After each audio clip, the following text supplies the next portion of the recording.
आता मैं अर्हं सतम वंदामि नमस्कामि। अर्हं। जो पढ़ाया जा रहा है वो अच्छे से समझ में आ रहा है? जी वंदामि। वंदामि कुछ कल को लेकर थोड़ा डाउट था, वो कुछ पूछना था। बोलिए। जो देवताओं की वेदना है, सात साधना और सात असात वेदना, ये थोड़ा सा एक्सप्लेन करना है कि कैसे उनको सात वेदना होती है, कैसे असात होती है और कैसे मिक्स होती है। देखिए, सात वेदना का मतलब है कि अनुकूलता का प्राप्त होना, है ना। सो देव रूप में जब वो उत्पन्न होते हैं तो उनको जो अनुकूलता मिलती है, तो ये वो अच्छा अनुभव करते हैं ना। अपने को जब अनुकूल परिस्थितियां मिलती तो अपना मन खुश रहता है, ठीक है ना। शरीर स्वस्थ है, सब कुछ अनुकूलता है तो हमारा मन प्रसन्न रहता है। तो उससे साता पहुंचती है ना। साता का मतलब अनुकूलता लगती है, अच्छा लगता है। तो इसी तरह से देवता के रूप में उत्पन्न होने का मतलब ये है कि उनको सुविधाएं तो अनेक प्रकार की होती है देव रूप में होने से। तो वो तो एक उनके साथ वेदना हो गया। दूसरा है कि असात वेदना, यानी वो अगर कोई ऐसा गलत काम करते जैसे चमर ने किया, तो नहीं, शक्रेंद्र ने उनके ऊपर प्रहार किया। अब वो संयोग से वो भगवान महावीर के शरण में चले गए सपोज चमरेंद्र, तो इसलिए वो चोट नहीं पहुंची। किंतु नहीं तो उस वज्र से उनके ऊपर प्रहार होता तो चोट भी पहुंच सकती, तो असात वेदनीय कष्ट भी होता उनको, ठीक है ना। तो वेदना, कष्ट होना, पीड़ा का अनुभव करना, दर्द का अनुभव करना, ये एक तरह से असात वेदना कहलाती है। असाता होती इससे अपने को, है ना, अच्छा नहीं लगता उससे। और तीसरा है, मैंने जैसे बताया कि इंद्र के रूप में चमरेंद्र देखता है कि शक्र के पास जितनी रिद्धि सिद्धि है, जितना उसका प्रभाव है, वैसा मेरा नहीं है। तो होते हुए भी इंसान क्या दुखी रहता है। उसकी अपनी योग्यता जितनी थी उतना तो उसको मिल गया, परंतु व्यक्ति अपने से ऊपर वाले को देख देख करके दुखी बनता है। तो उसके पास में योग्यता भी तो होनी चाहिए ना, शक्रेंद्र की तरह रिद्धि सिद्धि संपन्न होने की।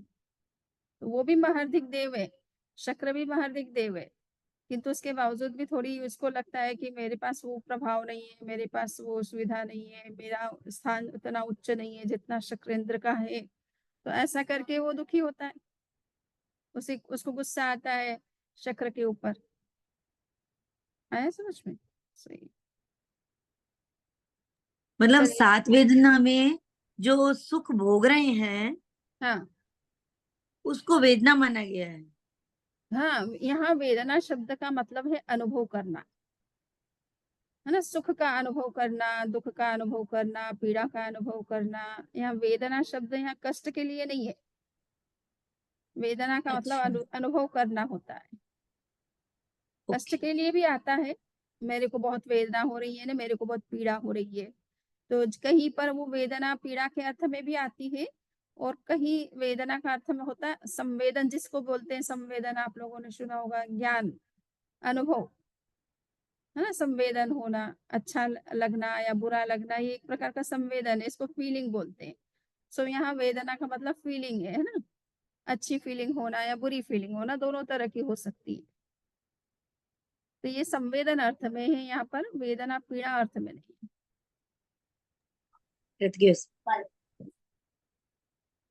तो अब शुरू करते हैं।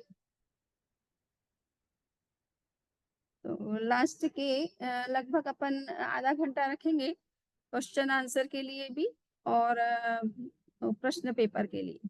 तो आधे घंटे हम क्लास को के मैटर को डिस्कस करेंगे, उसके बाद में चर्चा करेंगे, प्रश्न उत्तर चलेगा।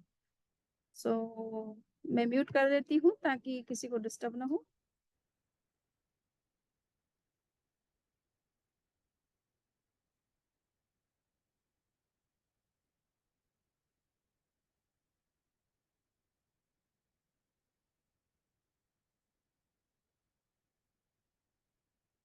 चलिए, कल हमने लगभग समझिए कि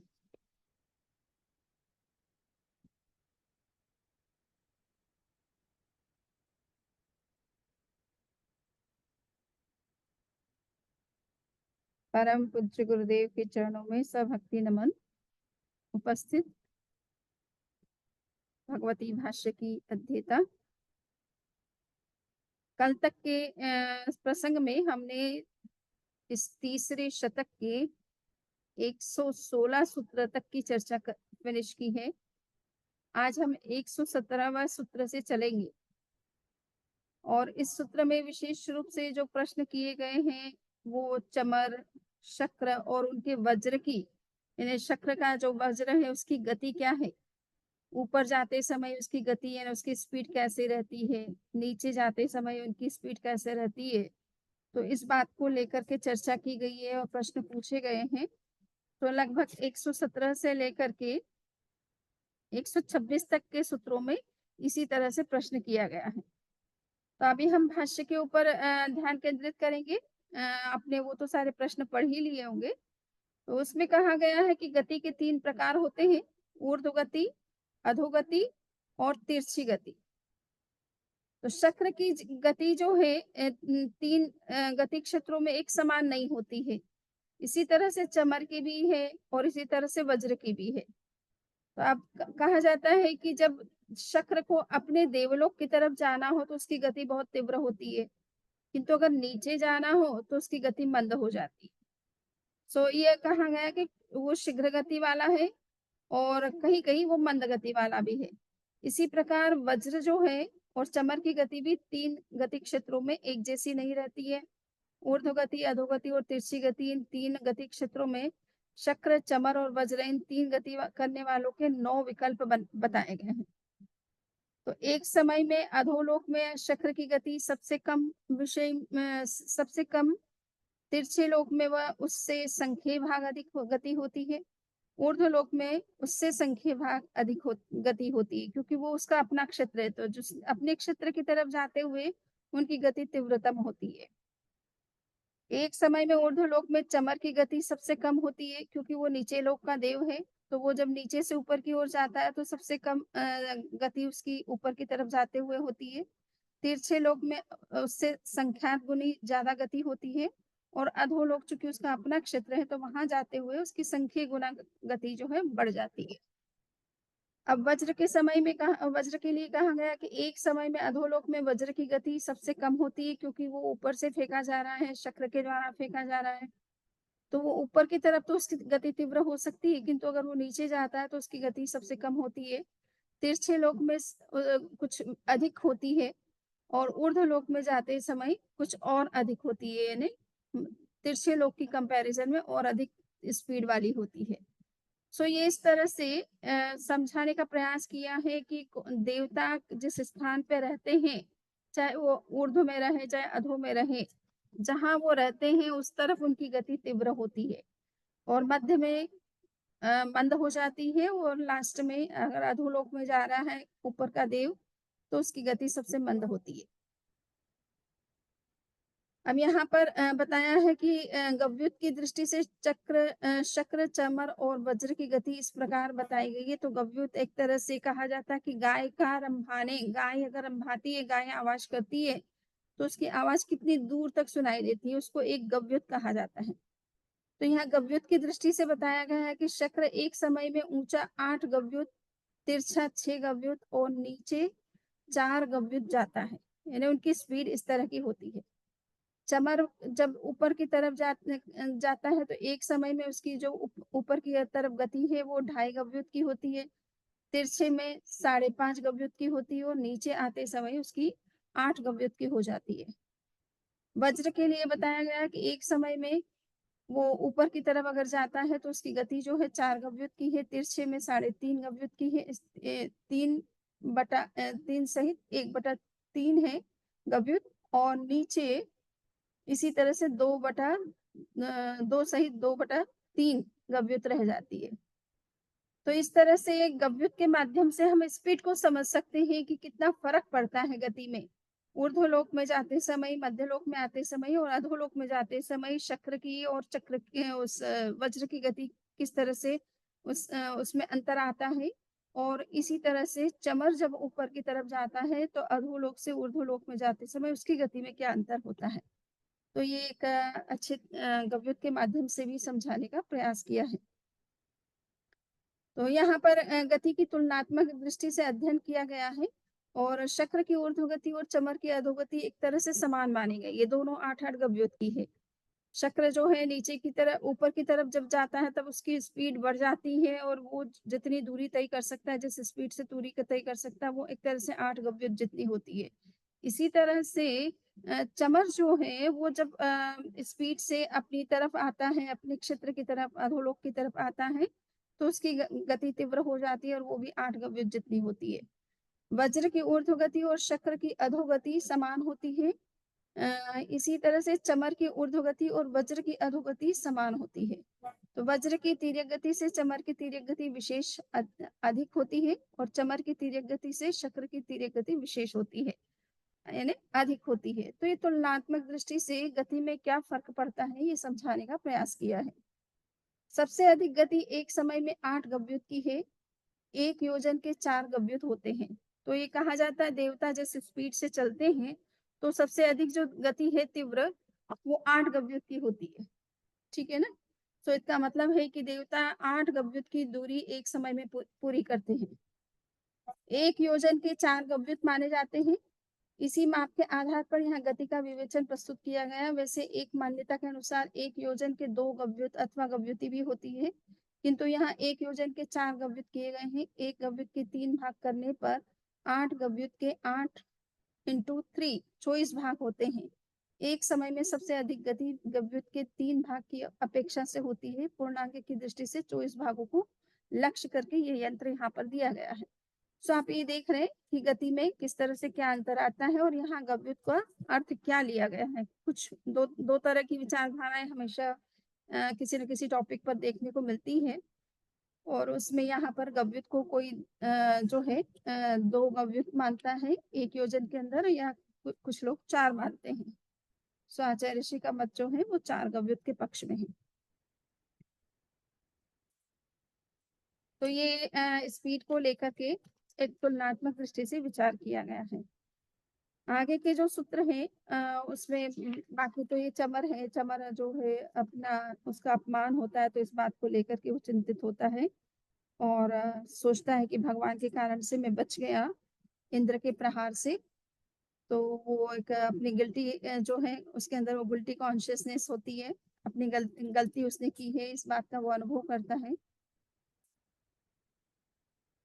अब यहाँ पर सूत्र नंबर 130 से 131 के बीच में जो बात आई है उसमें एक बात कही गई है कि सौधर्म कल्प में जो चमर जाता है और जाने का क्या प्रयोजन है। तो पिछली बार तो हमने देखा कि पिछले प्रसंग में, कल के प्रसंग में देखा था कि इनका भाव प्रत्येक वैरानुबंध है, अर्थात नीचे के जो चमर असुर कुमार असुर देव हैं और प्रथम देवलोक जिसको सौधर्म देवलोक कहते हैं, इनके इंद्र के बीच में आपस में बैर रहता है और इसके कारण से वो ऊपर की तरफ बैर का बदला लेने के लिए या परेशान करने के लिए जाता है। किंतु यहाँ पर इस प्रसंग में एक बात बताई गई है कि कभी कभी अपनी रिद्धि सिद्धि का प्रदर्शन करने के लिए भी देव ऊपर नीचे चले जाते हैं। तो यहाँ विशेष रूप से चमर के बारे में कि चक्र की रिद्धि को साक्षात देखना और अपनी रिद्धि से साक्षात कराना, ये एक कुतूहल देवता के अंदर होता है। जब चमर पहले क्षण में जब उनका जन्म होता है और उसके साथ ही वो जब देखता है कि शक्र के पास इतनी रिद्धि सिद्धि और मेरे पास नहीं है, तो वो देखने की उत्सुकता होती है। उस समय उनकी रिद्धि सिद्धि पहले समय का जो देव होते हैं या जस्ट उत्पन्न हुआ हो देव होता है, उसकी रिद्धि सिद्धि इतनी ज्यादा नहीं होती है।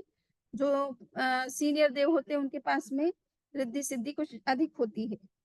तो वो जैसे ही देखता है तो उसके मन में कुतूहल होता है कि भाई इनकी रिद्धि सिद्धि किस तरह की है, कितनी है, क्या है, इसे मुझे साक्षात स्वयं देखना चाहिए और मेरे पास क्या है ये भी बताना चाहिए मुझे। तो ये एक तरह से अपनी रिद्धि का दर्शन या प्रदर्शन करने की उत्सुकता से भी वो जो है नीचे का देव असुर कुमार असुरेंद्र चमर जो है वो ऊपर की तरफ जाता है या जा सकता है।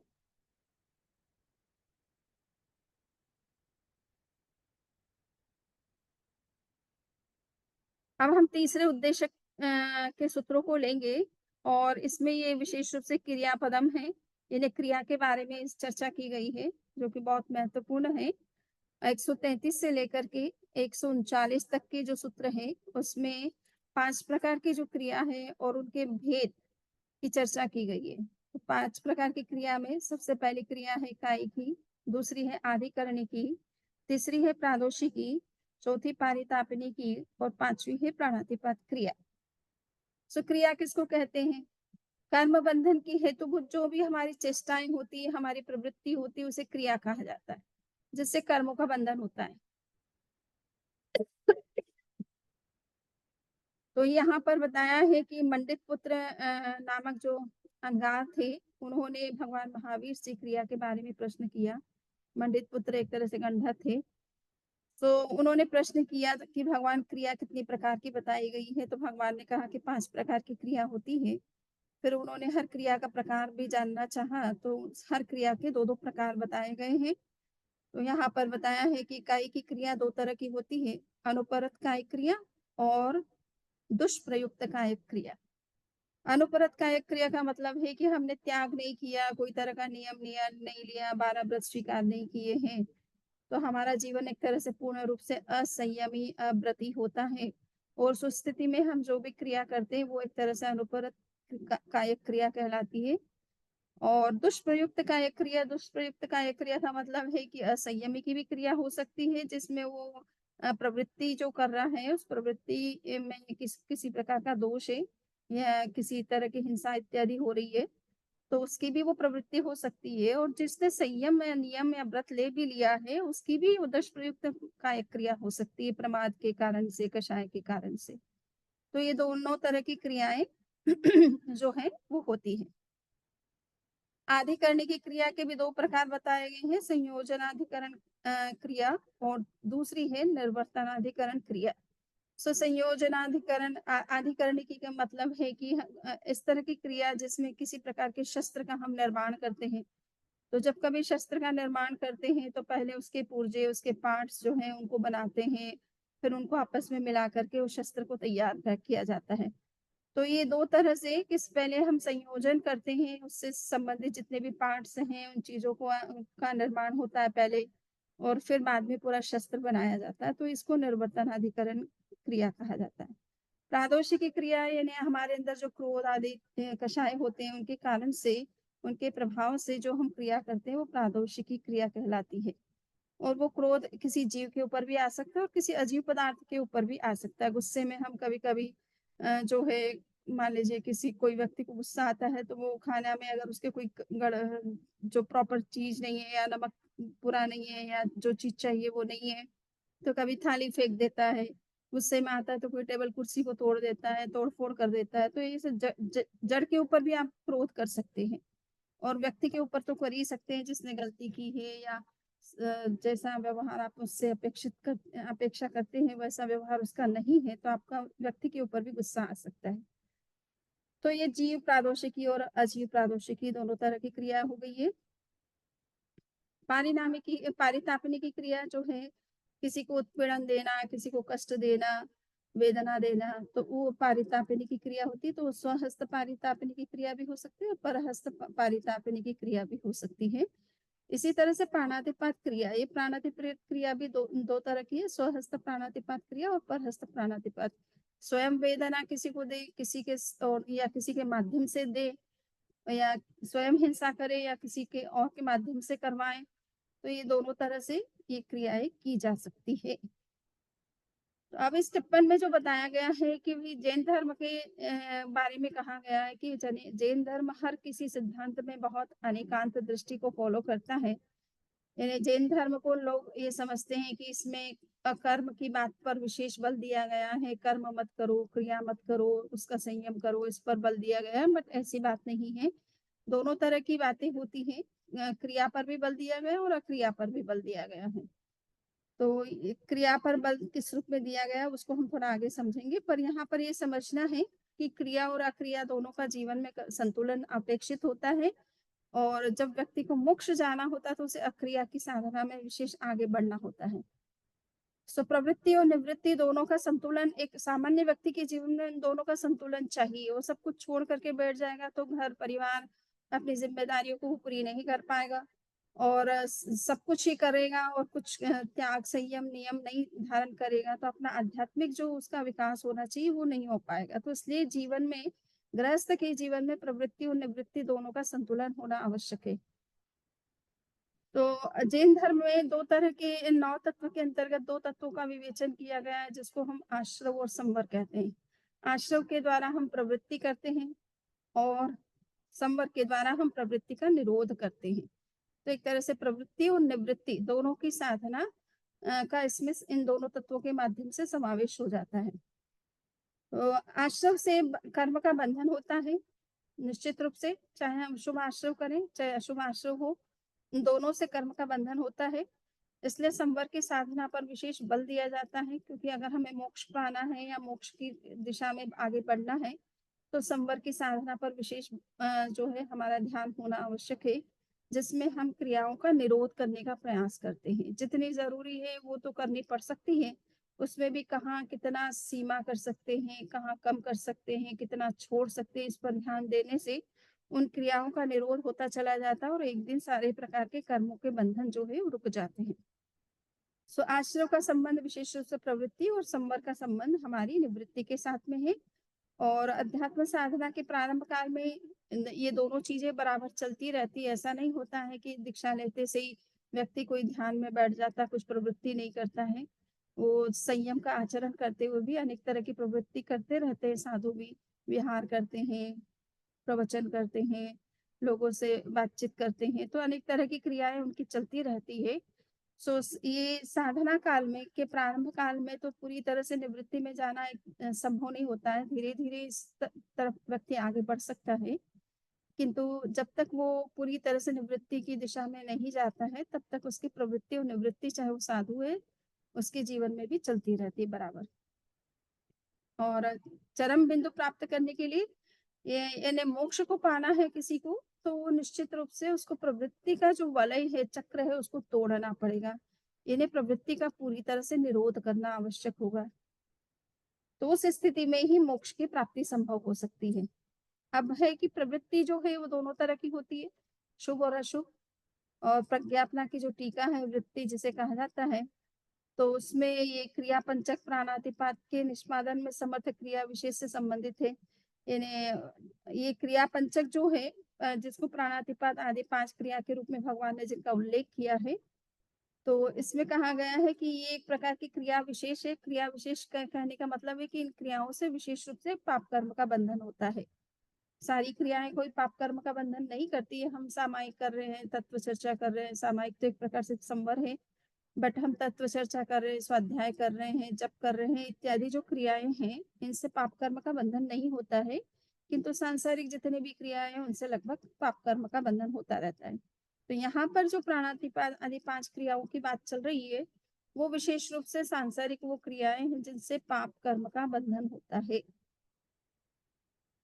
या वो क्रियाएं हैं चाहे वो साधु भी अगर प्रमादवश करे तो उससे पाप कर्म का बंधन होता है।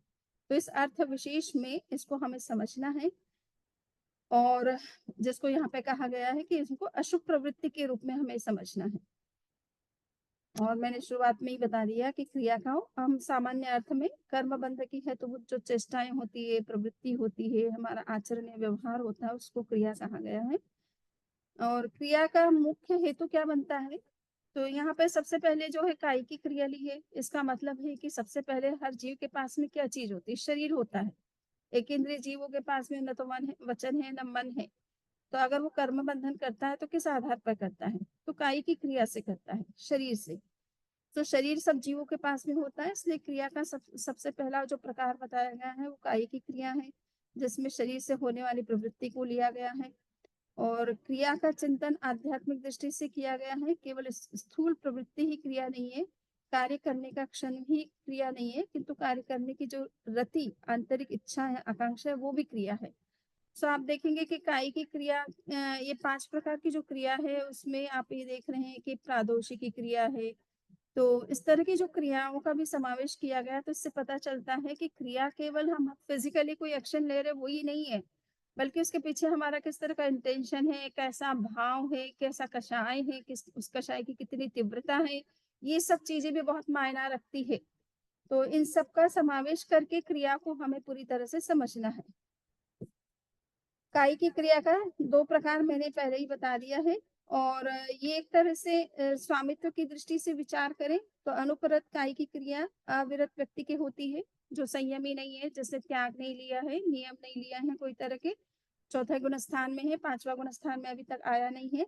ऐसे जीवों की जो क्रिया है वो एक तरह से अनुपरत कायिक क्रिया कहलाती है। और दुष्प्रयुक्त कायिक क्रिया अविरत व्यक्ति भी कर सकता है और विरत व्यक्ति भी कर सकता है। प्रमाद, क्योंकि साधु बन जाने पर भी प्रमाद की स्थिति अगर है तो उसको भी दुष्प्रयुक्त मन वचन काया की क्रिया से उसके भी कर्म के बंधन हो सकते हैं।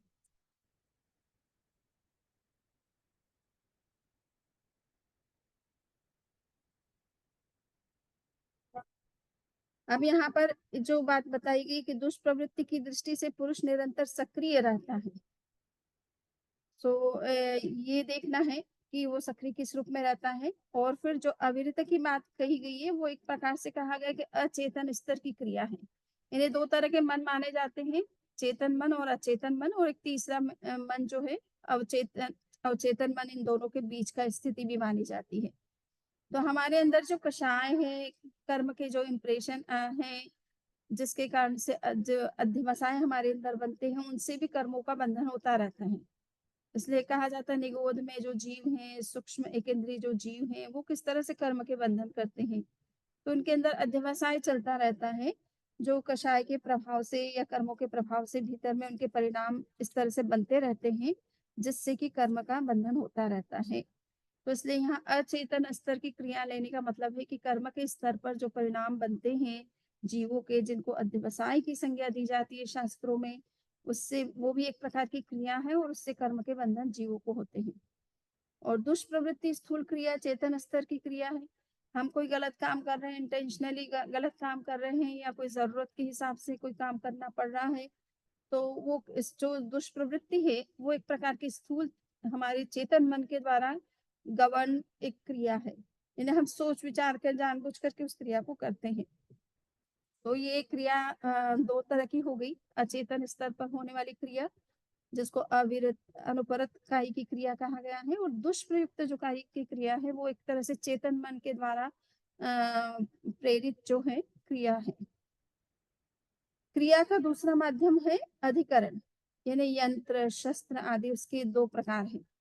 तो क्रिया हम मान लीजिए आजकल मशीनों से बहुत कुछ चीजें होती है, खाना भी मशीन से बन रहा है, फल का भी मशीन से बन रहा है, ठीक है ना, कपड़े धुल रहे हैं मशीन से धुल रहे हैं, क्या होता है उससे सफाई भी मशीन के द्वारा हो रही है।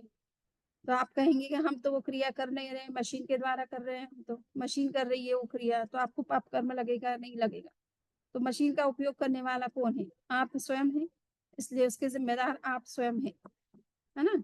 वो मशीन तो देखेगी नहीं, वो रंबो उसको क्या बोलते हैं जिससे कि सफाई होती है, तो वो घूमेगा, अगर कोई जीव है तो उसको भी मार देगा, और कचरा है उसको भी उठा लेगा। तो ये जो भी क्रियाएं मशीन के द्वारा होने वाली है उसमें भी उसे आधिकरण की क्रिया कहते हैं एक तरह से। क्लियर? सो इनसे भी कर्म का बंधन होगा। इसलिए अच्छा है अपने हाथों से करने में बहुत जागरूकता रहती है, कौन जीव है कौन अजीव है इसका हम भेद कर सकते हैं, सावधान जागरूक रह सकते हैं, अनावश्यक हिंसा से बच सकते हैं। किंतु मशीनों का प्रयोग करने से तो इन सब चीजों का विवेक रखना बहुत मुश्किल है। सो यंत्र के द्वारा जो हिंसा होती है वो आदि करने की क्रिया कहलाती है, और यंत्र जो है वो दोनों तरह से हो सकते हैं। सपोज आपको खाना बनाना है और चाकू चाहिए, तो उसके लिए अगर वो टूटा हुआ है तो कोई पास में ला करके दोनों पीस आपके पास में रख देता है, तो वो संयोजन अधिकरण क्रिया से जो है वो कर्म का बंधन कर रहा है।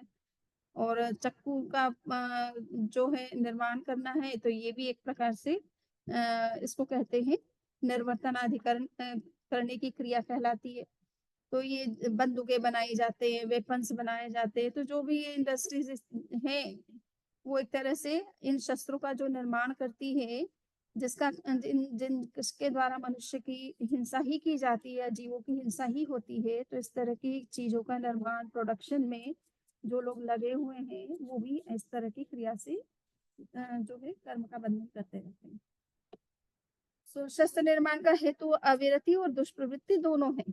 इसमें आप ये देखेंगे कि इसमें भी ये दोनों कारण बनते हैं। हम शस्त्र क्यों बनाते हैं या शस्त्र का प्रयोग क्यों करते हैं या मशीन का प्रयोग क्यों करते हैं, तो उसके पीछे हमारे अंदर अविरति भी का भाव भी है और साथ में दुष्प्रवृत्ति भी हो रही है। इनके द्वारा तो निश्चित रूप से जीवों की हिंसा ही होती है। इसमें कोई विवेक, सावधानी बरतना संभव नहीं होता है। क्रिया का तीसरा प्रकार जो है वो क्रोधावेश में कोई क्रिया अपन करते हैं, तो वो प्रादोषिकी क्रिया कहलाती है और ये जीव और अजीव दोनों पर की जा सकती है।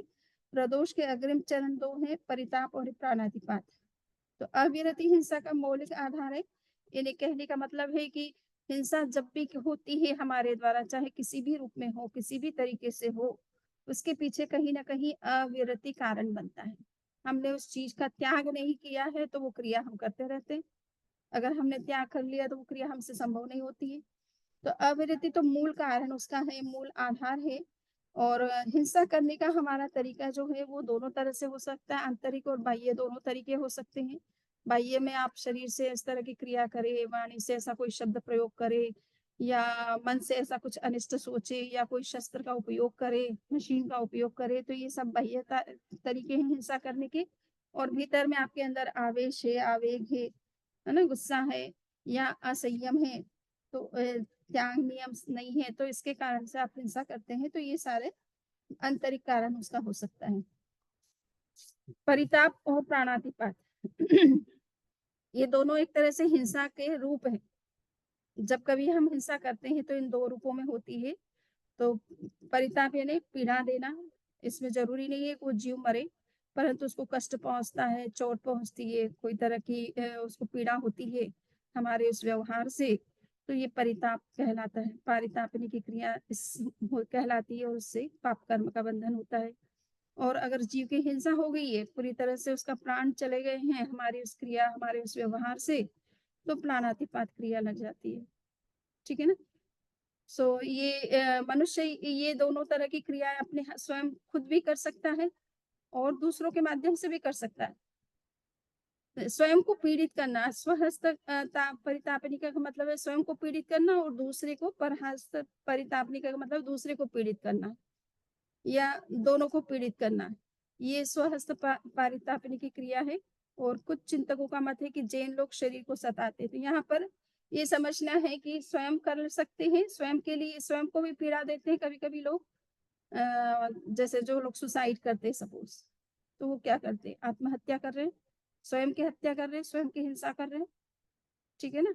और दूसरों की कोई मर्डर कर देता है, तो ये परहस्त पारितापनी की क्रिया हो जाती है। Clear now. अब ये है कि यहाँ पर एक प्रश्न उठता है कि वे जैन साधु जो हैं वो इस तरह का जो कष्ट का जीवन जीते हैं, सारी सुख सुविधाओं को छोड़कर पैदल चलते हैं, सर्दी गर्मी तूफान सबको सहन करते हैं, भूख प्यास को सहन करते हैं, लोगों के आक्रोश को भी कभी कभी सहन करते हैं, तो ये सब चीजें क्यों करने की जरूरत है उसको।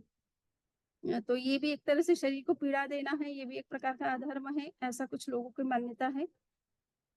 इसमें ये समझना है कि ये जो है कोई कष्ट देने के लिए नहीं किया है। उन्होंने अपने आत्मकल्याण या मोक्ष प्राप्ति के उद्देश्य से उस तरह की साधना का पथ स्वीकार किया। अब उस साधना मार्ग में वो कठिनाइयां आती है तो उसको सहर्ष स्वीकार करके चलते हैं, मान करके चलते हैं, उनको कोई कष्ट नहीं होता है या उससे वो दुखी नहीं बनते हैं। इसलिए जो मन तपस्या के रूप में जो कुछ भी किया जाता है वो उसका लक्ष्य तो आत्म साधना है। और उस कोई भी साधना करे, किसी भी चीज की उपलब्धि करें, कोई भी ऊंचा लक्ष्य को हम पाना चाहे तो उसमें थोड़ा बहुत तो हमें परिश्रम करना ही पड़ता है। तो इसलिए उसमें शरीर को कष्ट देना कोई उद्देश्य नहीं है। इसी तरह से अनशन को स्वीकार करना कोई आत्महत्या नहीं है। अंतिम समय में जब लगता है कि शरीर अब रहने वाला नहीं है, इसका समय पूरा हो चुका है, तो हम शरीर के प्रति अनासक्त हो जाते हैं। उसमें लक्ष्य मृत्यु प्राप्त करना नहीं है, बल्कि अपना आत्मस्थ होना है। शरीर पर हमारा जो अटेंशन है, मोह है, उसको त्यागना है। तो इसलिए उसमें कोई आत्महत्या का लक्ष्य नहीं होता है, मरने का कोई लक्ष्य नहीं होता है, केवल अपनी साधना लक्ष्य होता है, या अनासक्त भाव से जीना है। अंतिम समय में किसी तरह का मोह माया नहीं रखना है, इस भाव से वो सब स्वीकार की जाती है। इसलिए उसमें कोई तरह का दोष नहीं है, कोई प्रादोषिक की क्रिया इसमें कुछ नहीं है, या कोई पारितापनिकी या प्राणातिपात क्रिया इसमें कुछ नहीं लगती। अब प्रश्न आता है कि ये क्रिया और वेदना पद जो है इसमें दो चीजें हैं कि क्रिया और वेदना एक है या दो है। तो ये भी एक अच्छा प्रश्न है कि क्रिया और वेदना में क्या संबंध है आपस में। तो पहले क्रिया होती है फिर वेदना होती है, या पहले वेदना होती है फिर क्रिया होती है। तो भगवान महावीर मंडित पुत्र से कहते हैं कि पहले क्रिया होती है और पीछे वेदना होती है, पहले वेदना और पीछे क्रिया नहीं होती है। तो यहाँ पर क्रिया और वेदना में एक तरह से कार्य कारण संबंध माना गया है, यानी क्रिया कारण है और वेदना कार्य है। हम कोई क्रिया करते हैं तो उससे कर्म का बंधन होता है, और कर्म बंधन जब उदय में आता है तो उसका अनुभव हमें होता है। ठीक है ना। वेदना एक तरह से क्रिया का अनुभव है, यानी हमने कोई कार्य किया तो उससे हमको सुख पहुंचता है या दुख पहुंचता है, या कर्म का जो बंधन होता है तो उस कर्म बंधन का उदय जब होता है तो उसका परिणाम किस रूप में हमें मिलता है। तो उस चीज का अनुभव जो है उसको वेदना कहा गया है। तो वो तभी होती है जब हम कोई क्रिया पहले करेंगे, क्रिया करेंगे तब कर्म का बंधन होगा, तब उसका फल प्राप्त होगा, और वो अनुकूल या प्रतिकूल दोनों तरह के फल हो सकते हैं, डिपेंडिंग ऑन हमारी जो राइट और रॉन्ग एक्शन है उस पर डिपेंड करता है ये सारा कुछ। अब प्रश्न है कि मंडित पुत्र ने आगे जो जिज्ञासा की है कि ये भंते क्या श्रमण निर्ग्रंथों की क्रिया होती है। तो भगवान महावीर ने कहा कि श्रमण निर्ग्रंथों की क्रिया होती है, उसमें भी आश्चर्य की बात नहीं है। तो श्रमण निर्ग्रंथों की क्रिया कैसे होती है मंडित पुत्र, उसका प्रत्यय है प्रमाद और उसका निमित्त है योग। तो कहा कि साधु को भी इस तरह की क्रिया हो सकती है, प्राणातिपात आदि जो 5 प्रकार की क्रियाएं हैं वो साधु को भी लग सकती है, क्योंकि उसके अंदर प्रमाद है, अभी वो पूरी तरह से अप्रमत्त नहीं बना है। उसके अंदर कषाय है, प्रमाद हो सकता है उसका, और उसके कारण से प्रमाद से उसके द्वारा कोई इस तरह की प्रवृत्ति भी हो सकती है जिससे ये क्रियाएं साधु को भी लग सकती है।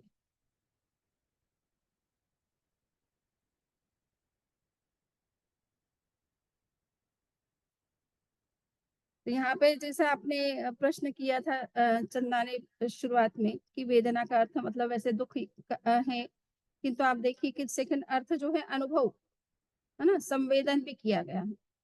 तो पहले जो प्रसंग था वो संवेदन के संदर्भ में था।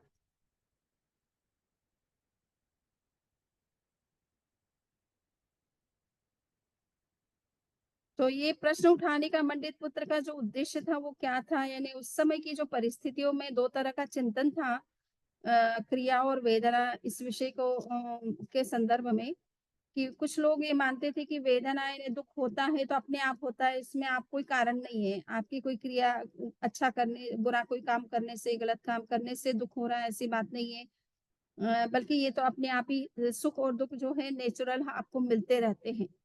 तो ऐसा एक मत था, आपके कुछ करने से कुछ नहीं होता है, जो कुछ होना होता है वो होता है। तो ऐसे मान्यताएं कुछ विचारकों की थी।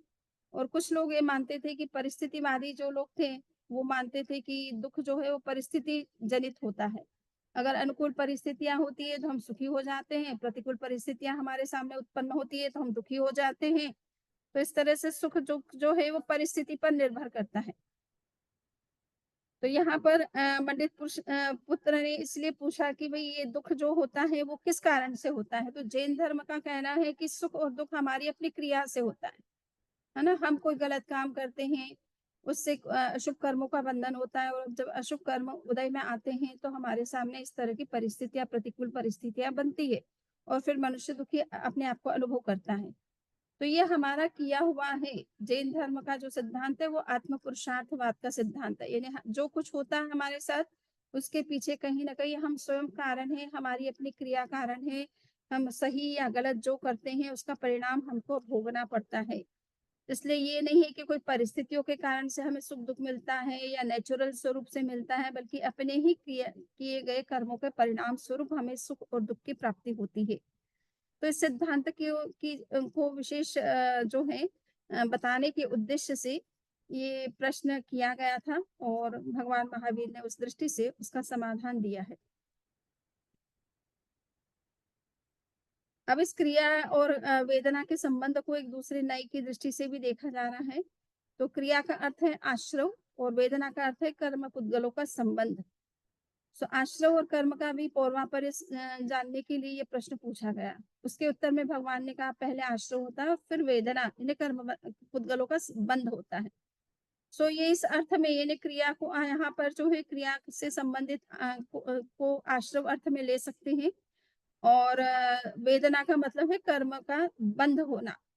तो ये निश्चित ही है कि पहले आश्रव होगा फिर ही कर्म का बंधन होगा, है ना? कर्म के हम जब तक आश्रव का कोई तरह की क्रिया नहीं करेंगे, मिथ्यात्व, व्रत, प्रमाद, कषाय, योग जनित कोई क्रिया नहीं करेंगे, तो कर्म का बंधन भी नहीं होगा। तो इनमें पूर्वापर्य संबंध है, यानी पहले क्रिया आश्रव होगा और फिर कर्म का बंधन होगा। तो ये इस दृष्टि से भी आप इसको समझ सकते हैं। अब नेक्स्ट जो है वो अंतक्रिया के संदर्भ में एक पूछा गया है 143 से लेकर के आपके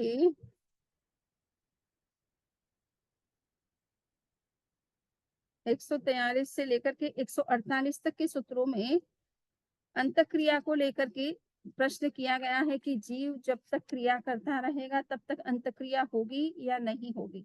तो ये तो निश्चित है, जब तक जीव क्रिया कर रहा है, क्रिया करने का मतलब कर्म बंधन की हेतुभूत क्रिया कर रहा है, उस और विशेष रूप से जिस क्रिया के द्वारा किसी जीव की हिंसा हो रही है, उत्पीड़न हो रहा है, इस तरह की जब वो क्रिया कर रहा है तो उसके तो अशुभ कर्मों का निरंतर बंधन भी होता रहेगा। मुक्ति तो संभव है ही नहीं उस कंडीशन में। तो इसलिए भगवान महावीर ने कहा कि जब तक जीव जो है क्रिया कर रहा है तब तक कर्म का वो कर्म से मुक्त नहीं हो सकता है, कर्म का मोक्ष उसे प्राप्त नहीं हो सकता है। किंतु जिस समय वो ये सोचता है कि मुझे कर्म से मुक्त होना है और उसके लिए वो कुछ संवर की क्रिया करता है, और अन्य जो क्रिया है इसमें 2-3 इस तरह से उदाहरण देकर के समझाने का प्रयास किया गया है। तो वो निश्चित रूप से अंतःक्रिया की तरफ आगे बढ़ करके एक दिन ऐसा आता है कि वो अंतःक्रिया कर लेता है और मुक्त हो जाता है संसार से हमेशा हमेशा के लिए। तो यहाँ पर अब हम अंतःक्रिया को थोड़ा सा अच्छे से समझने की कोशिश करेंगे। तो पहले शतक का सूत्र 161 में अंतःक्रिया का शब्द प्रयोग किया गया था, अंतःक्रिया शब्द का प्रयोग किया गया था, और उस अंतःक्रिया का मतलब है मोक्ष गति, मोक्ष को प्राप्त करना।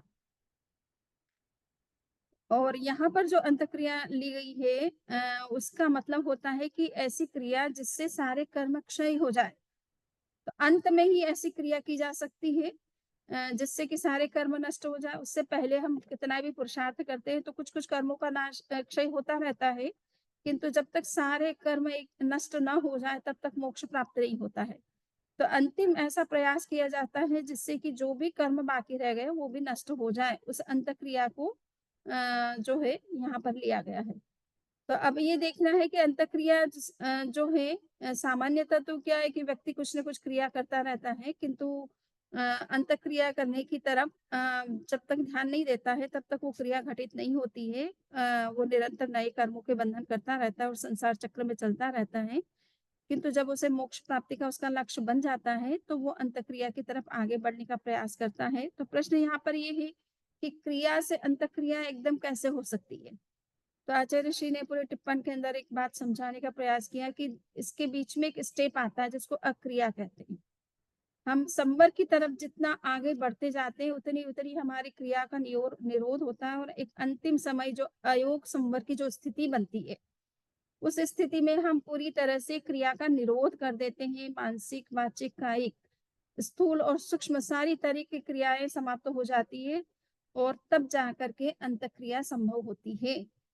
तो ये अयोग संवर की स्थिति तक पहुंचने के लिए जरूरी है कि हमारे कषायों पर विजय होना जरूरी है। तो सबसे पहले हमें ये ध्यान देना है कि जब तक कषाय विद्यमान है तब तक क्रियाएं हमारी चलती रहती हैं, कुछ न कुछ कर्म के बंधन चलते रहते हैं, और उससे हमें मुक्त होने के लिए जरूरी है कि हम कषाय पर ध्यान दें और वीतराग अवस्था को प्राप्त करें।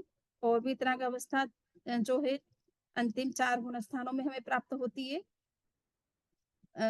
उपशांत मोह, क्षीण मोह, सयोग केवली और अयोग केवली, ये 4 जो गुण स्थान है ये वीतराग अवस्था के वीतराग अवस्था के भी है, और अंतिम जो 2 हैं वो केवली अवस्था के भी है। उसमें केवल वीतरागता नहीं है बल्कि केवल्य भी प्राप्त हो गया है। तो जब जीव वीतराग बन जाता है तब भी कुछ न कुछ कर्म के बंधन होते हैं। और वो किस तरह के कर्म के बंधन होते हैं, तो इसमें बताया है कि 2 तरह से कर्म के बंधन होते हैं। जब तक कषाय विद्यमान है तब तक सांप्रदायिक कर्म का बंधन होता है, जिसका की स्थिति लंबी हो सकती है, जिसका जो अनुभाग है वो भी तीव्र हो सकता है। किंतु जब कषाय समाप्त हो जाता है तब भी जीव को क्रिया करता है और उससे कर्म का बंधन होता है। और वो जो क्रिया कर रहा है वो एक तरह से एर्यापथी की क्रिया कहलाती है। उससे जो कर्म का बंधन होता है उसको एर्यापथी की कर्म बंधन कहते हैं। और ये एर्यापथी की जो कर्म बंधन है उसकी स्थिति 2 समय की होती है। पहले समय में वो बंधता है, दूसरे समय में उदय में आता है और तीसरे समय में निर्जीर्ण हो जाता है। तो ये इस तरह से एर्यापथी की क्रिया से भी कर्म का बंधन ज़रूर होता है, किंतु उसकी स्थिति बहुत कम होती है, एक ही समय की स्थिति होती है मूल में। इसलिए उसके बारे में ज़्यादा बहुत सीरियस होने की वैसे ज़रूरत नहीं होती है। परंतु हाँ, जब क्रिया चल रही है, तो क्रिया के साथ में कर्म का बंधन भी चलता रहता है। तो फिर इसलिए वीतरागों भी, तीर्थंकरों को भी, केवली भगवंत को भी जो है वो अयोग संवर की अवस्था में प्रवेश करके ही मोक्ष प्राप्त हो सकता है। यद्यपि वीतरागता उनको मिल गई है, केवल ज्ञान भी प्राप्त हो गया है, 4 घाती कर्म को उन्होंने नष्ट कर दिया है, शेष का कर्म भी उनके नष्ट होने वाले हैं आयुष्य की संपन्नता के साथ में। किंतु उसके बावजूद भी जब तक क्रिया का निरोध नहीं करते तब तक कर्म बंधन उनको भी चालू रहता है। सो वो कर्म बंधन से बचने के लिए अंतिम जो है गुणस्थान जिसे कहते हैं केवली गुणस्थान, उस अवस्था में प्रवेश करते हैं। और वो एक प्रकार से अक्रिया की स्थिति होती है, उस समय कोई तरह की क्रिया नहीं होती है। उस अक्रिया की स्थिति में जितने भी कर्म शेष रहे थे वो कर्म पूरी स्पीड से समाप्त हो जाते हैं और तभी जाकर के मोक्ष की प्राप्ति होती है। सो यहाँ पर इस रूप में ये आयोग किस तरह से जो है वो अंतःक्रिया के ये 3 चरण बता दिए। पहले चरण में वीतराग अवस्था को पाना जरूरी है। दूसरे चरण में जो है उनको अयोग संवर की अवस्था में कर्म क्रिया का निरोध करना आवश्यक है। और तीसरे समय में तब जाकर के अंतःक्रिया होती है, इन्हें सब कर्मों का नाश होता है और जीव मोक्ष को प्राप्त कर लेता है। सो बाकी तो शब्दों के अर्थ जो है वो दिए गए हैं और एर्यापथी की क्रिया जो है इसके अर्थ समझाने की कोशिश की गई है। एर्यापथिक क्रिया को कुछ लोग गमन क्रिया से जोड़ते हैं, क्योंकि इर्यापथ का मतलब होता है गमन क्रिया, है ना, इर्या ने जाना आना। तो किंतु यहाँ पर इसको व्यापक अर्थ में लेना है, केवल जाने आने अर्थ में नहीं लेना है। कषाय मुक्त हो जाने के बाद जो भी जीव क्रिया कर रहा है, चाहे सूक्ष्म रूप में उसके अंदर श्वास चल रही है, ब्लड सर्कुलेशन हो रहा है, हार्ट बीट हो रही है, ब्रेन काम कर रहा है, मस्तिष्क मन में कोई विचार चल रहा है, कोई चिंतन चल रहा है, या बातचीत कर रहे हैं, प्रवचन कर रहे हैं, गमनागमन कर रहे हैं, आहार कर रहे हैं, जो कुछ भी शयन उठना बैठना जो भी क्रिया वीतराग तीर्थंकर करते हैं, उन क्रियाओं को सबको हमें यहाँ इर्यापथ से समझना है, न कि केवल गमन क्रिया को समझना है। और ये जो है एक भावितात्मा अंगार की बात आती है कि ये क्रिया का निरोध किस तरह से होता है। तो उसमें कहा है कि भावितात्मा अंगार जो होते हैं ये तो भावितात्मा अंगार किसे कहा जाता है कि जो ज्ञान दर्शन चारित्र में पूर्ण रूप से जागरूक होते हैं, भावनाओं से भावित होते हैं, निरंतर प्रतिक्षण जागरूक रहते हैं, तो उनके भी इस तरह से इर्यापथी की कर्म बंधन होता है। और इसलिए वो सांप्रदायिक कर्मों से एक तरह से बचे हुए रहते हैं, पूर्ण वो अप्रमत्त अवस्था उनकी होती है।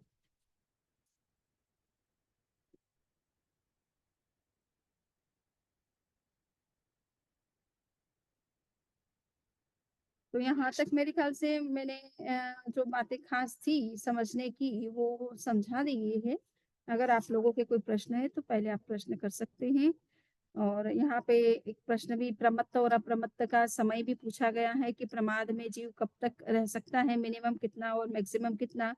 तो यहाँ बताया है कि कम से कम वो एक समय के लिए प्रमाद ही रहता है और दूसरे समय जागरूक बन सकता है, और अधिकतम जो है वो कुछ कम करोड़ पूर्व तक प्रमाद अवस्था में रह सकता है। तो यहाँ पर टिप्पण में बताया गया है कि कोई भी साधु बन जाता है, मान लीजिए 8 महीने से कुछ अधिक समय, यानी 8.25 महीना जन्म के बाद 8.25 महीना हो गया, गर्भ का मिला के 9 वर्ष का हो गया, तो साधु बन जाता है और मैक्सिमम आयुष्य जो है 1 करोड़ पूर्व का हो सकता है संयमी साधक का। तो उसमें उतना समय अगर हम कम कर दें तो उतने समय कम 1 करोड़ पूर्व तक कोई प्रमादी हो सकता है, किंतु ऐसा होता नहीं है कि इतने वर्षों तक वो अप्रमादी हो। बीच-बीच में अप्रमाद की अवस्था भी बनती रहती है, किंतु उसका आयुष्य जो है वो इतना लंबा हो सकता है प्रमत्त साधु का, तो इसलिए उस अपेक्षा से ये बात कही गई है। इसी तरह से अप्रमाद की जो अवस्था है वो कम से कम एक समय के लिए हो सकती है और अधिकतम कुछ कम करोड़ पूर्व तक की अवस्था हो सकती है। तो ये तब संभव है कि जब वो सवा 8 साल का 9 साल का जब दीक्षित होता है और उसके साथ ही अगर उसको कुछ समय में ही केवल ज्ञान मिल जाए, तो उससे वो एक समय मैक्सिमम जो है एक समय के लिए जो है अप्रमत्त हो सकता है और सॉरी मिनिमम एक समय के लिए प्रमत्त हो सकता है और बाद में अप्रमत्त हो सकता है और फिर बाद में प्रमाद अवस्था में प्रवेश कर सकता है। और ये अगर उसको केवल ज्ञान हो गया है या आगे के गुण स्थानों में उसने आरोहण कर लिया है, छठे गुण स्थान से ऊपर के गुण स्थानों में, तो वो 1 करोड़ पूर्व तक कुछ कम 1 करोड़ पूर्व तक वो अप्रमत्त रह सकता है। तो ये दोनों बातें भी हमको समझना है। अब चलिए कोई प्रश्न है तो आप करिए और बाद में क्वेश्चन आंसर जो है वो कर सकते हैं।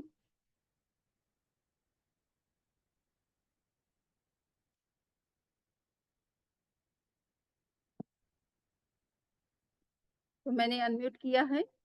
आप जिनको प्रश्न करना है वो अपने आप को अनम्यूट कर सकते हैं और कोई प्रश्न है तो आप पूछ सकते हैं। वंदामी, मेरा इससे रिलेट एक प्रश्न है वंदामी नमन सामी।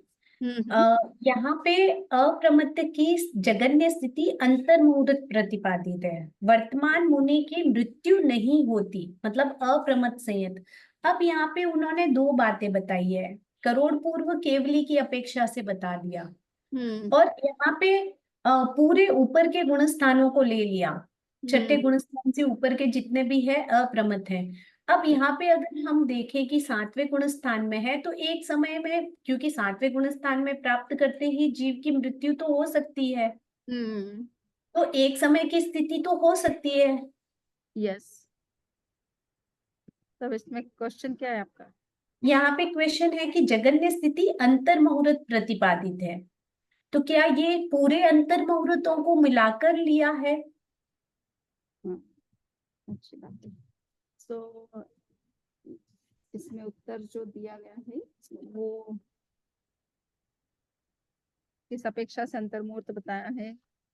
हाँ, क्योंकि आगे चूर्णीकार बोलता है कि प्रमत्त संयत से उत्तरवर्ती सभी अवस्थाओं में विद्यमान मुनि अप्रमत्त कहलाता है, क्योंकि उसमें प्रमाद नहीं होता है। उपशम श्रेणी का आरोहण करने वाला मुहूर्त के भीतर मृत्यु को प्राप्त हो सकता है।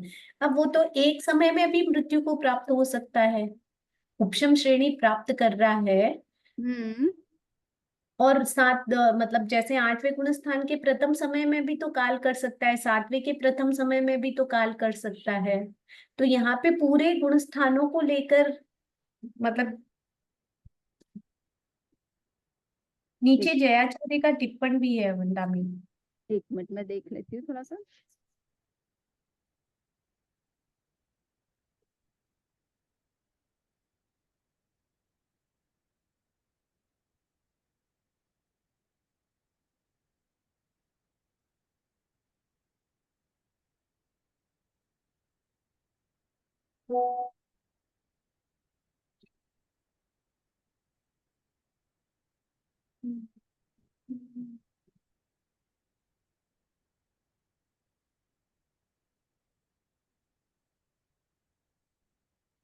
आपने प्रमत्त संयत के बारे में पूछा? हाँ वंदा में। अच्छा, एक तो प्रमत्त संयत का तो मिनिमम एक समय बताया है। हाँ जी वंदा में। देखिए प्रस्तुत आलापक में मुनि की प्रमत्त संयत और प्रमत्त संयत इन दो अवस्थाओं की कालावधि का विमर्श किया गया है। साथ ही एक 8 वर्ष की अवस्था वाले बालक में मुनि बनने की अर्हता स्वीकार की गई है। मनुष्य की उत्कृष्ट आयु 1 करोड़ पूर्व की है। इस आधार पर सामायिक चारित्र की अधिकतम कालावधि देशों 9 वर्ष कम 1 करोड़ पूर्व की बतलाई गई है। उसकी न्यूनतम कालावधि 1 समय की होती है। संयम स्वीकार करने के एक समय के अनंतर मृत्यु होने की स्थिति में ही यह संभव बनती है। यह वृत्तिकार का अभिमत है। कर्मशास्त्र दृष्टि से यह सापेक्ष प्रतिपादन है। दीक्षा के प्रारंभ में अप्रमत्त संयम प्राप्त होता है, उसके पश्चात प्रमत्त संयम की प्राप्ति होती है। अप्रमत्त संयम से प्रमत्त संयम में आने के पहले समय में मृत्यु हो सकती है। इस अपेक्षा से प्रमत्त संयम की न्यूनतम कालावधि एक समय की होती है। ठीक है, ये तो क्लियर है। हाँ वंदावी, प्रमथ उत्कृष्ट संयत। हाँ, उत्कृष्ट कालावधि के विषय में वृत्तिकार ने एक समीक्षा की। उसके अनुसार प्रमत्त संयम निरंतर नहीं रहता, बीच बीच में अप्रमत्त संयम के क्षण आते रहते हैं। इस प्रकार अप्रमत्त संयम की निरंतरता विच्छिन्न होती रहती है। उन सब प्रमत्त संयम की अवधियों को मिलाने पर उत्कृष्ट स्थिति बनती है। ये तो उत्कृष्ट स्थिति के बारे में मैंने जैसे आपसे बता ही दिया था ये बात, जी वंदावी। है ना। उन सब प्रमत्त संयम की अवधियों को मिलाने पर उत्कृष्ट स्थिति बनती है। वृत्तिकार ने मतांतर का उल्लेख किया। उसके अनुसार उत्कृष्ट कालावधि निरंतर बने रहने वाले प्रमत्त संयम की अपेक्षा से विवक्षित है। तो ये दो मत है, क्योंकि जिनका ये वृत्तिकार का मत अलग है, आचार्य ऋषि का मत यही है कि ऐसा होता नहीं है कि सामने वाला बिल्कुल प्रमाद ही करता रहता है पूरे इतने 1 करोड़ वर्ष पूर्व की आयु तक। सो इसलिए दोनों तरह की व्याख्या इसको कर सकते हैं। अप्रमत्त संयम की जघन्य स्थिति अंतर मुहूर्त प्रतिपादित है। वृत्तिकार के अनुसार अप्रमत्त संयम में वर्तमान मुनि की मृत्यु नहीं होती। इस नियम के आधार पर न्यूनतम कालावधि अंतर मुहूर्त की बताई गई है।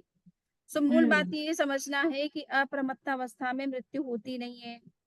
और अप्रमाद कम से कम 2 समय का तो हो ही गा ना, दीक्षा लेते से ही 2 समय, 3 समय, 4 समय और 1 समय कम 48 मिनट तक का जो पीरियड है वो अंतर मुहूर्त कहलाता है।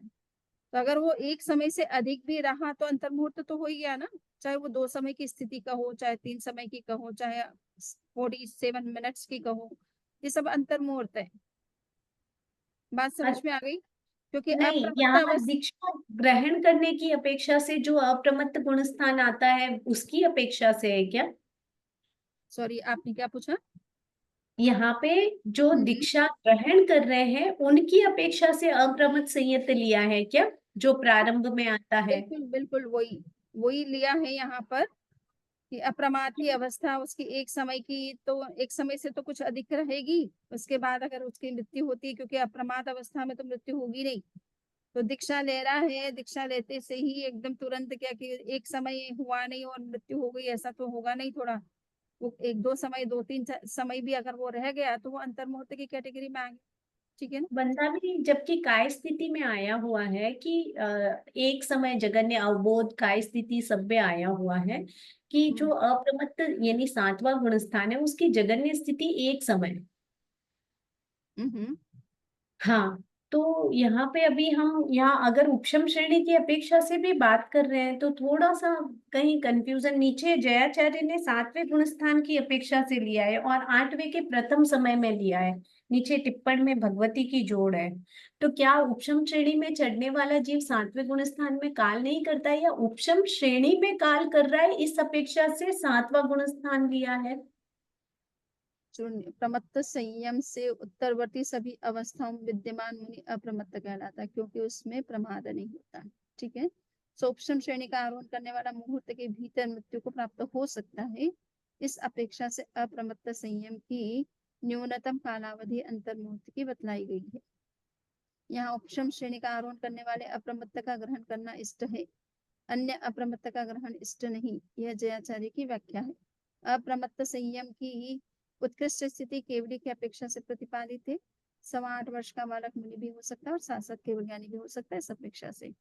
तो चलिए, यहाँ पर जो विचार है जयाचार्य की दृष्टि में तो ये है कि जब उपशम श्रेणी में कोई आरोहण करता है और उसमें पतन होता है और वो अंतर मुहूर्त के अंदर उसका पतन हो जाता है, क्योंकि वो स्थिति अंतर मुहूर्त के लिए ही बनती है ना उपशम अवस्था, हाँ। इसलिए वो फिर प्रमाद की अवस्था में आ जाता है। तो उस अपेक्षा से ज्यादा श्योरिटी है कि वो अंतर मुहूर्त कम से कम उसका समय रहता है अच्छा, है तो ना।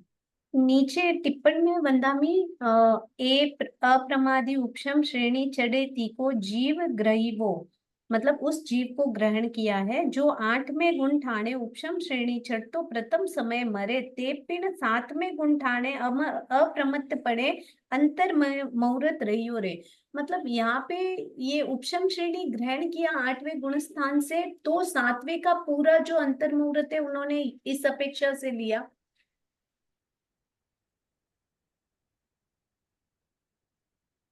थोड़ा कंफ्यूजन हो रहा है एक्चुअली, क्योंकि सातवें के प्रथम समय में काल कर सकता है, ये हमने बहुत समय से पढ़ रहे हैं।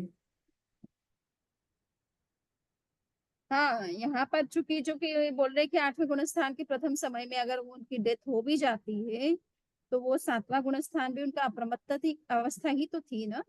हाँ हाँ वंदा भी। इसको मिला करके आप देखोगे तो वो अप्रमाद अवस्था उनकी अंतर्मूर्त की बन गई। हम्म ठीक है। सो इसलिए हम्म। वो उसको तो मानना ही चाहिए, क्योंकि 7वां हाँ गुणस्थान में भी अप्रमाद अवस्था है उसकी। तो उसको इंक्लूड करते हुए आप अगर अंतर्मुहूर्त देखेंगे तो वो हो सकता है। ठीक है। वंदा। बोल क्योंकि ठीक है। उसने 7वां गुणस्थान में तो उसने उपशम श्रेणी नहीं ली है भले वो, हम्म। किंतु अप्रमाद अवस्था तो उसकी है। ठीक हाँ है ना। वंदा। और अभी हम्म बात चल रही है अप्रमत्त संयत की, उपशम श्रेणी ले या नहीं ले ये बड़ा इंपॉर्टेंट चीज नहीं है। बात ये है कि उसका अप्रमाद की अवस्था कितने समय तक रही, तो हम्म अंतर्मुहूर्त तो रही गई। हम्म। जी ठीक है। वंदा। जी चलिए, वंदा। और किसी के कोई क्वेश्चन है? वंदा में एक मैंने आपको असुर कुमार वाले सामानिक देव और उनका हाँ, मैंने प्रश्न। सोचा था कि उसको देवता, मैंने इसमें भगवती में देखा उस हिसाब से तो ये जो है देवता तायस्तिंशक देव 33 होते हैं, या लोकपाल देव 4 होते हैं, और सामानिक देव 84,000 होते हैं, वगैरह वगैरह 64,000 जो भी। तो यही बातें हैं, उनका क्या काम है, वो पुरोहित की तरह होते हैं या किस तरह से होते हैं, तो ये सब बातें ही बताई गई है। परंतु उनके अंडर में कोई इस तरह के ये मानना कि उनके अंडर में कोई सामानिक देव हो, ये तो संभव नहीं लग रहा। ठीक है ना। ऋषभ देव का दिया हुआ है वंदा में आगे। शिष्य ऋषभ देव। जो थे सामानिक देव थे, तो अगर सामानिक देव के अंडर में तो सामानिक देव हो सकते हैं, पर मेरा कहना है कि वो आपका त्रायस्त्रिंशक देव के अंडर में कोई सामानिक देव हो, ये तो संभव नहीं लगता है। तो अब इनमें उनके भांति वक्तव्य है का क्या मीनिंग हुआ? कहने का मतलब है कि जैसे चमर के संदर्भ में कहा गया ना कि सामानिक देव 64,000 होते हैं, या त्रायस्त्रिंशक देव 33 होते हैं, या लोकपाल देव 4 होते हैं, और उनका हम्म जो स्वरूप बताया गया है वहां पर, उसी को समझना है इन देवों के नाम से। इन्हें उन देवों का वही काम है, वही स्वरूप है उनका, इस रूप में समझना है। न कि उस तरह से इनके अंडर में, चमर के अंडर में जिस तरह से सामानिक देवों की जो संख्या होती है वो कोई त्रायस्त्रिंशक के अंडर में, ऐसा नहीं समझना। बल्कि उनका जो स्वरूप है, उनका जो काम है, जो ड्यूटी है, वो उसको समझना है। तो वो थोड़ा सा इसमें भगवती भाष्य में उनका परिचय दे रखा है कि वो पुरोहित की तरह काम करते हैं, या आत्मरक्षक देव की तरह काम करते हैं, या इंद्र के समकक्ष होते हैं। तो ये वो इस बात को समझना है केवल। ठीक है वंदा। ना। कराई वंदा में बहुत बहुत कृतज्ञता, कृतज्ञ। हाँ, चलिए तो अब वंदा में। हाँ हाँ, बोलिए, कोई किसी का और प्रश्न है कोई? हाँ, सूत्र 119 से 126 के बीच में जो टिप्पण दिया गया है, हम्म। चक्र, चमर और वज्र की गति, हाँ। तो उसमें ऊर्ध्व लोक में 8 गभ्युत, 4 गभ्युत और 2 गभ्युत, तीसरे लोक में 6 गभ्युत, और इसमें 3 सहित 1/3 गभ्युत और 5 सहित 1/3 गभ्युत दी गई है। यस।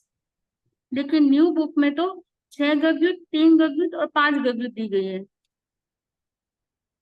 अभी ऐसा है कि 6 गव्युत, 5 गव्युत, ओके। सो क्योंकि एक थर्ड, मान लीजिए कि एक चीज का 3 हिस्से किया जाए और 3 में से एक ही हिस्सा हो, 2 हिस्से अभी बाकी है, तो उस यहाँ पे तो वो बिल्कुल एकदम एग्जैक्ट उसका एक तरह से परिमाण बताया गया है। पर अगर नए संस्करण में उसको पूरा ही मान लिया गया तो एक अलग बात हो गई, अच्छा।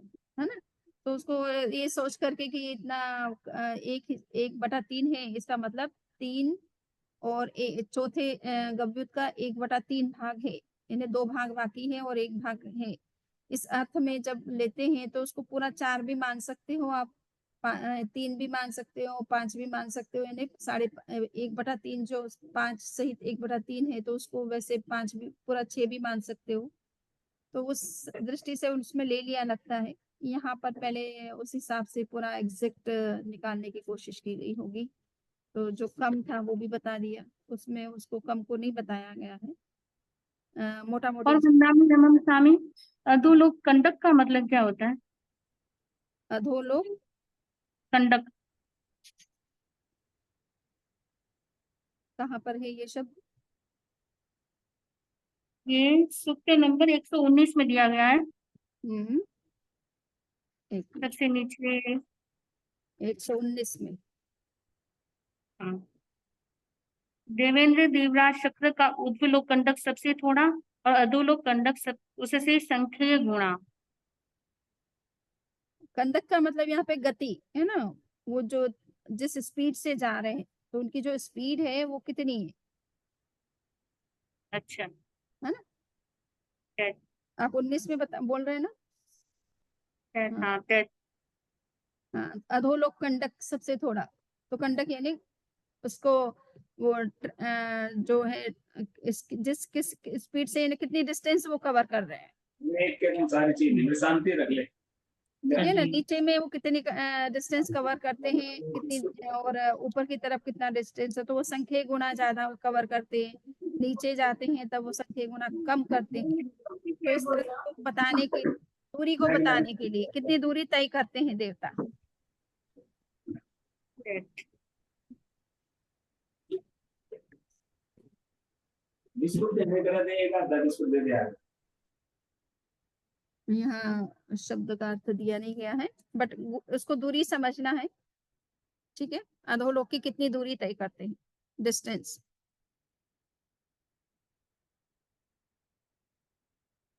चलिए, तो क्वेश्चन करी या